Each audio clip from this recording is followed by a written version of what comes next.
महाराष्ट्राचे काळजीवाहू मुख्यमंत्री नुकतेच ज्युपिटरमध्ये दाखल झालेले आहेत। नेमकं कशासाठी दाखल झालेले आहेत, कशी आहे त्यांची तब्येत हे जाणून घेऊया। त्यांचे नेते आणि गुलाबराव पाटील आहेत, ज्येष्ठ नेते पक्षाचे। पाटील साहेब, स्वागत आहे तुमचं एबीपी माझामध्ये। काय झालंय एकनाथ शिंदेंना, हे आजारपण नेमकं कसं म्हणायचं? म्हणजे गेल्या अनेक दिवसांपासून आजारपण आहे, परंतु ही नाराजगी देखील आहे का?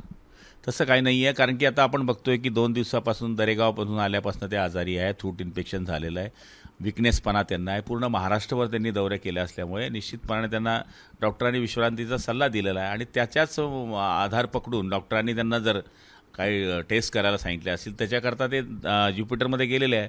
त्याच्यामुळे नाराजीचा विषय येऊ शकत नाही। ते दवाखान्यामध्ये जाणे याचा अर्थ नाराजी करणे असं होऊच शकत नाही। झालाय काय मग? एकनाथ शिंदेंना विकनेस होता, ताप होता, म्हणून त्यांनी दरेगावात देखील उपचार घेतले, त्यानंतर मुंबईत आले, आज ज्युपिटरचे काही डॉक्टर तपासणी करून गेले। नेमकं काय आजार काय त्यांना? हे सर्दी आहे, खोकला आहे, थाप आहे, त्याच्यानंतर इन्फेक्शन झालेलं आहे। सगळ्या गोष्टींकरता त्यांना MRI करण्याचा आणि रक्त तपासणीचा सल्ला दिल्याचं मला माहीत पडलेलं आहे आणि मला तरी असं वाटतं की ते करणं त्यांना गरजेचं आहे। शेवटी तब्येत हा विषय सगळ्यात महत्त्वाचा आहे, पण आता कोणी त्याचा चुकीचा अर्थ करत असेल तर मला वाटतं ते योग्य नाही।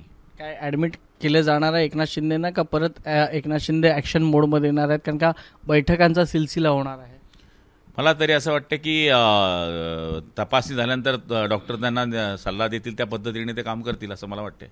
कारण का आमदारांमध्ये चिंतेचं वातावरण आहे, कारण का एकनाथ शिंदे कोणाचे फोन घेत नाही आहेत, भेटीगाठी होत नाही आहेत, पुढे काय निर्णय घ्यायचा याच्यावर काही सल्लामसलत होत नाही आहे। नेमकं काय चित्र राहील? जर ॲडमिट झाले एकनाथ शिंदे तर शपथविधीला तरी उपस्थित राहतील का?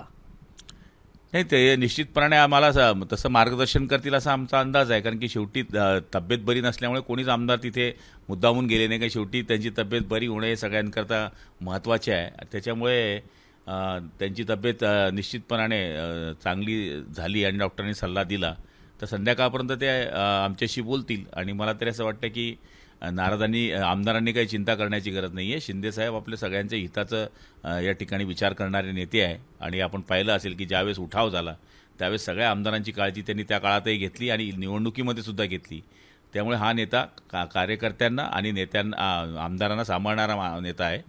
निश्चितपणाने त्याच्यावर काही मार्ग निघेल। ऐन शपथविधीच्या काही तास आधी एकनाथ शिंदेंचं हे ॲडमिट होणं बरंच काही सांगून जातं?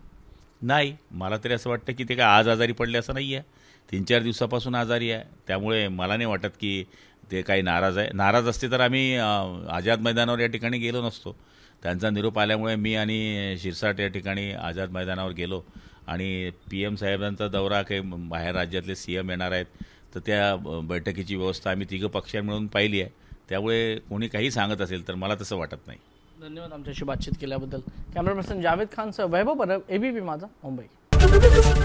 एबीपी माझा, उघडा डोळे बघा नीट।